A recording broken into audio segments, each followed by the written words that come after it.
recently and I wanted to address today was from a senior executive who was in a top position within the company. There was a change in leadership for the company, and the new CEO decided to basically part ways with him because there was a personal situation as well as there's a personal disagreement. And basically our candidate ended up in a position where he had to go to the market and explain why had he been let go.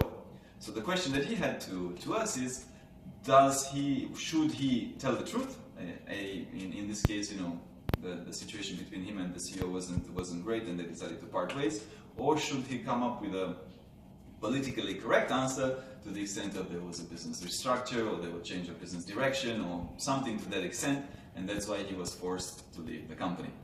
My advice in these situations is keep it real.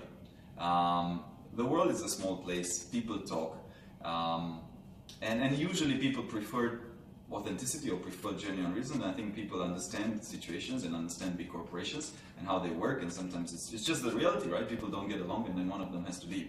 So I would say don't try to cook up a story, don't try to be overly politically correct.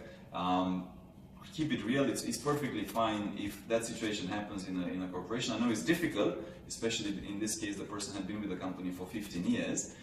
It's difficult, you've built a career, you've been a network, and then all of a sudden this kind of a situation forces you to leave. It's not easy to accept and easy to swallow, but I would say for another employer or for a future employer, it's better to keep it real, say the truth, say this is the situation, and then just move on, because typically people appreciate it. The last thing you want is that you pretend, you make up some sort of story that sounds good, then the person in the new company background checks on you, asks your employer, asks your colleague, and finds out that the reality is different. Then it almost sounds like a lie, doesn't it, right? So that's the last thing you want. Hence my suggestion in this type of situations, which are never pleasant, by the way, but in this type of situations, just keep it real.